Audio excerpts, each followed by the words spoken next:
Hey, all you Corvette lovers out there, welcome back to my little garage and the 1975 Corvette rear bumper cover part 2. This looks a little bit different than it did in the first video. I have taken the bumper cover off so that you guys can see what you're going to expect when you take your bumper cover off. There's a few main pieces on here that I want to talk about, and how I was able to get my bumper cover to meet up with the rear deck of the Corvette body. The taillight receptacles are a major hold up in getting on mine anyway, on getting it to meet up with the body, but not the main problem. When you do some research on this, they tell you not to use, if you're using the flexiglass bumper or the fiberglass bumper, not to use the taillight receptacles that you see here. They're also made out of fiberglass, and but they were there to help support the tail lights in the urethane bumper, because the urethane bumper is so much more flexible than the fiberglass bumpers or the flexiglass bumpers. So when at this point we're in the installation for myself, I was going to try to use these supports simply because I would like to have everything with the Vette that came with the Vette in the installation, but unfortunately there's a huge discrepancy between the fiberglass mounts here that you see and the flexiglass bumper that I have, and it's not even. In some spots it looked like it was probably going to meet up okay, in other spots it was way out. So I am choosing to not put these back in, and they're mounted with you can see here there's 3 bolts. Well, they're not in there right now, but you have the 3 bolts here, and then there's a couple bolts on the back side, so it's not very difficult to take them out. And I think that with the fiberglass bumper, you're absolutely not going to have any problems supporting the taillights. They don't weigh that much. So these are coming out completely. Another issue that to think about is this piece here. This piece is behind the Corvette letters, and it's there, I guess, basically to support the urethane bumper, because you would have such a wide expanse between the tail lights that the urethane bumper would probably eventually pick up a weave to it, or it would flex, and your bumper would look really wavy if it didn't have this. If we look at the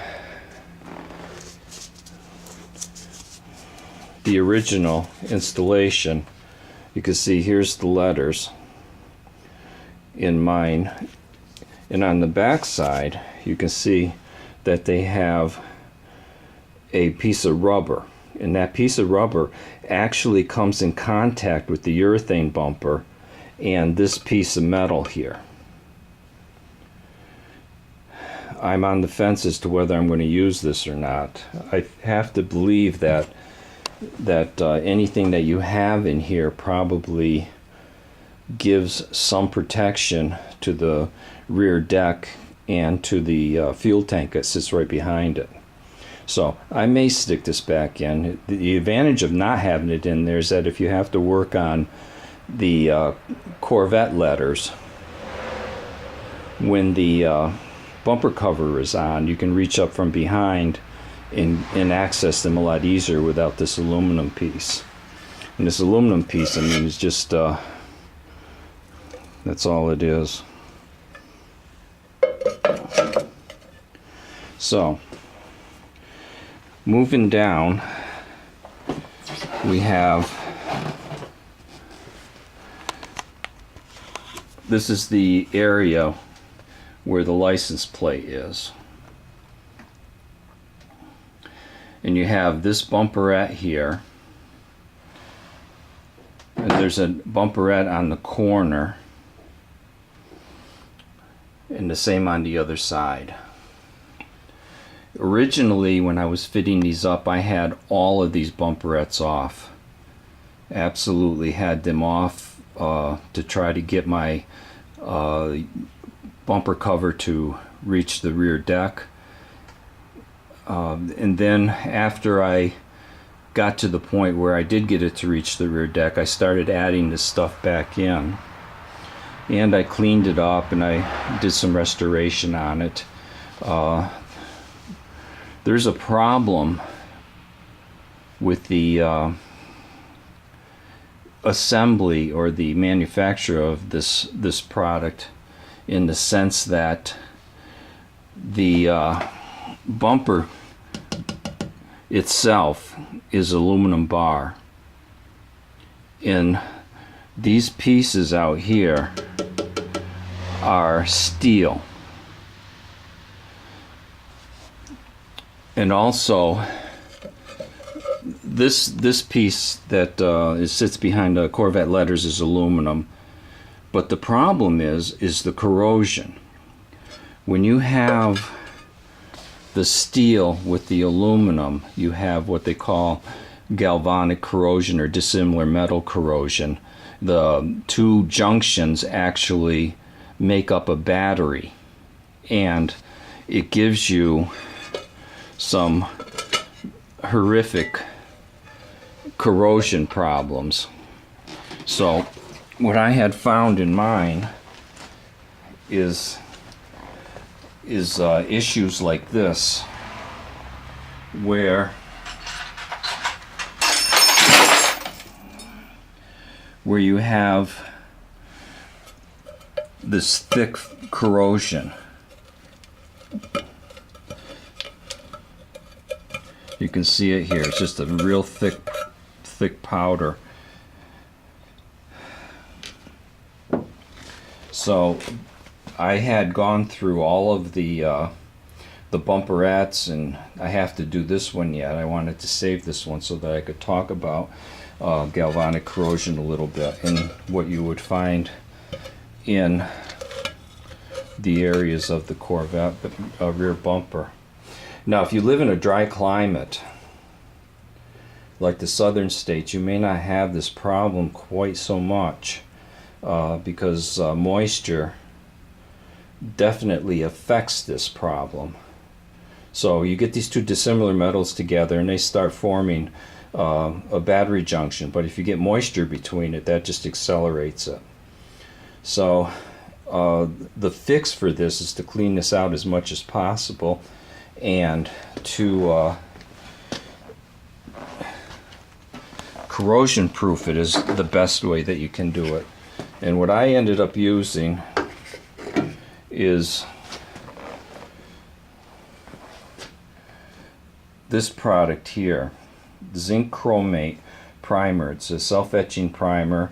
It's made specifically for aluminum, and it's used in the aviation industry on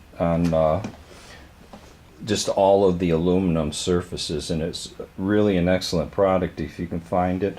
If you can't find a zinc chromate primer, then a regular quality red oxide primer could probably do as a substitute. But I would suggest this. The chromate is what the aviation industry uses to try to keep this type of corrosion under check.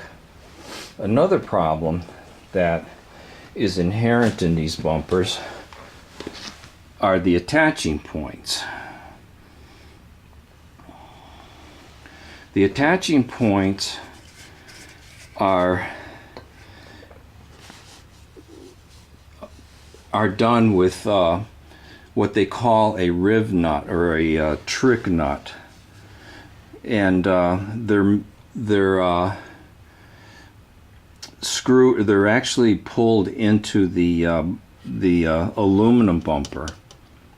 And I had a problem with some of these, in the sense that when you have this riv nut into the aluminum bumper, it can get corrosion underneath it, and what happens is that you have like a pulled side, like a pulled rivet, like a pop rivet, and on the other side you have the threads and the barrel that goes between the two. I had a couple of these that were rotted out, and I had to grind the head off of the bolt to get it out. And you can replace these, and you can get a kit, and this is what the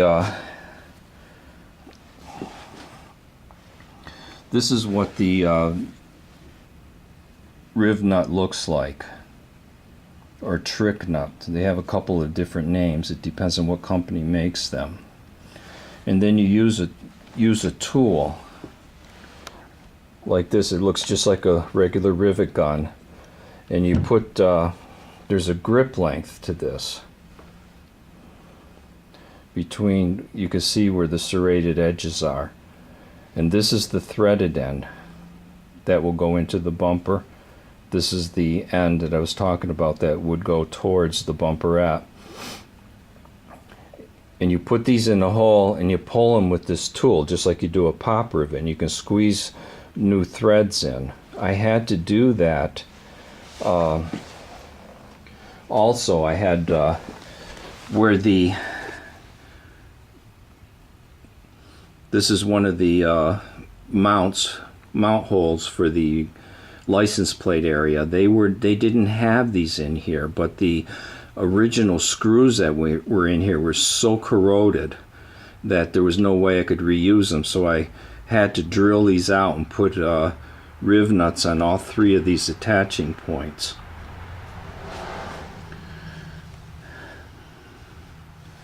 So you can see on my bumper here, I hope that the camera picks it up, that I sprayed this whole bumper with the zinc chromate, and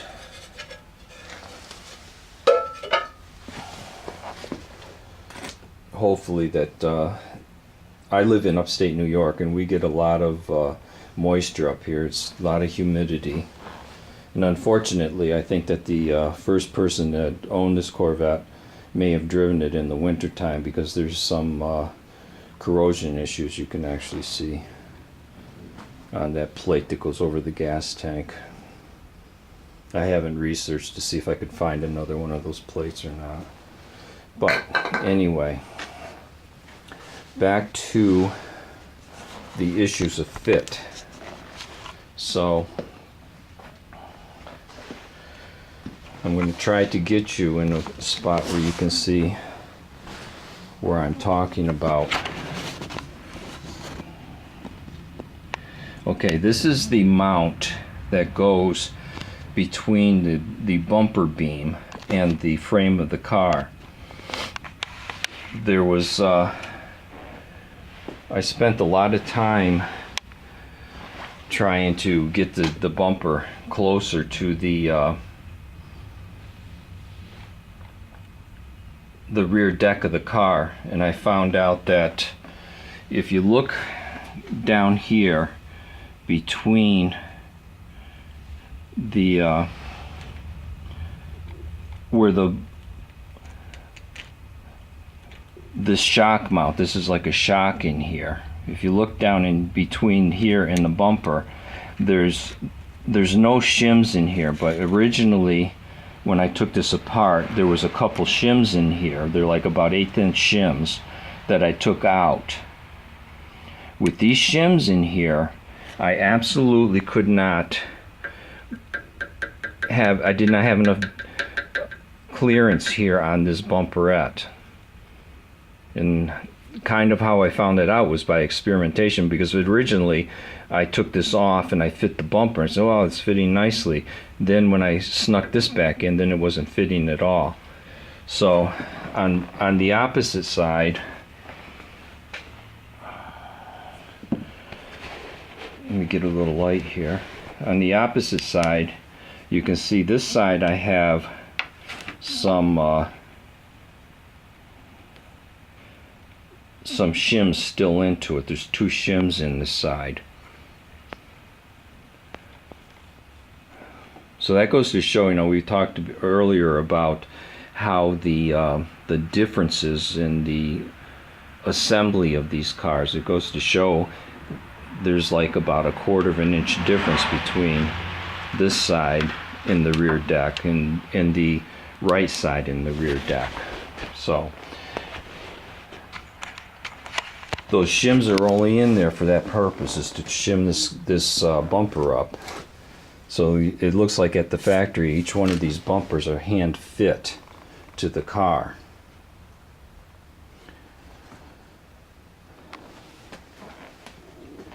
So I have the bumper cover sitting on top of the car here now, and I wanted to show you what the inside of this looks like, if you can see it.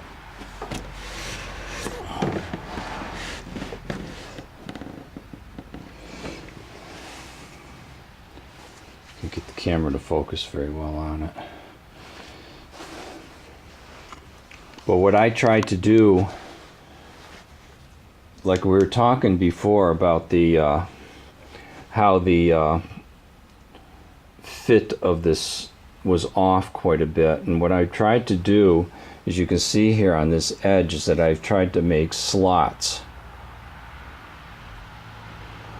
in the surface so that I could flex the bumper a little bit and more shape it to the car, and that seems to work to a certain point, but I don't think I'm going to be able to make it all the way. I think that making these little cuts like this is not going to hurt anything. You could, if you're concerned about it, is to fit it up to the car and probably re-glass this from the back side to give it more support, but I think on the very ends, I don't think it's going to make much of a difference. This is another issue that I had. I don't know if you can see this or not, but the thickness of this piece right here on this edge, on mine anyway, is very thin. You can, there's a lot of flex in this. It's just paper thin almost. And then if you go over to the other side, you can see the other side is much thicker.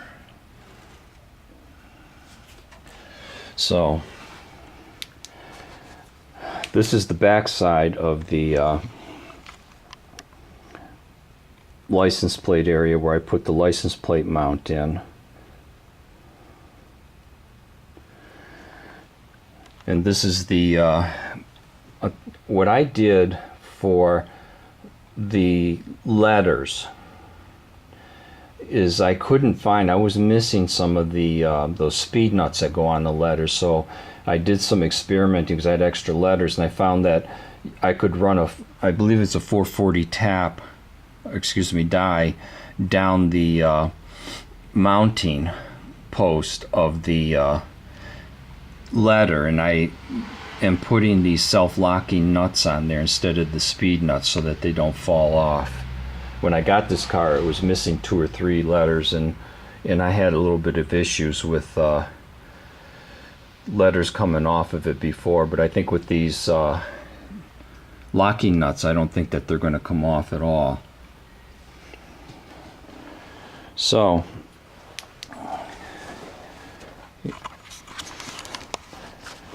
that is kind of the tips that I have in my mind that I wanted to share with you guys, and hopefully knowing the little tricks about these bumperettes and about the big deal. The big deal in the fit for this bumper was basically the shims between the these shock mounts to the frame and the bumper beam itself. That was really the main issues. It was just too far out for the dimensions of the plexiglass bumper that I have.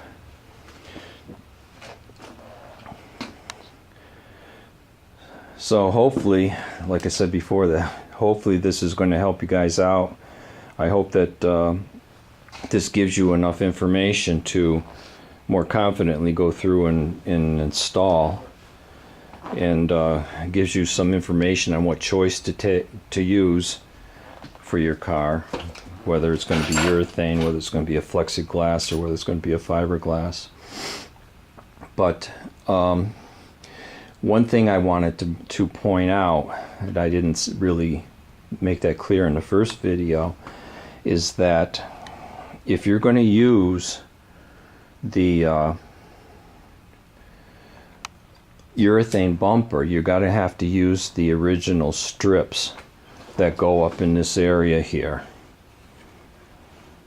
If you don't use the original strips, you may, because of the distance between the bolt holes here, you could end up with a in the middle here, like a little clearance, or see daylight through here. The original bumpers, or the original strips that were made, actually completely goes all around the surface, and it gives you some support for the urethane bumper from hole to hole, so you don't get any of this daylight through the center here. So if you're thinking urethane, don't buy the T-bolts. Buy a new set of the strips that GM used in the beginning, and that'll make your life a lot easier. So if you have any questions, have any comments, please let me know. I'd like to hear from you, and also I'm open to pointers. Maybe you guys have some pointers that you can shoot back my way. So anyway, this is my 1975 Corvette from New York on a cold fall day. Talk to you later. Bye now.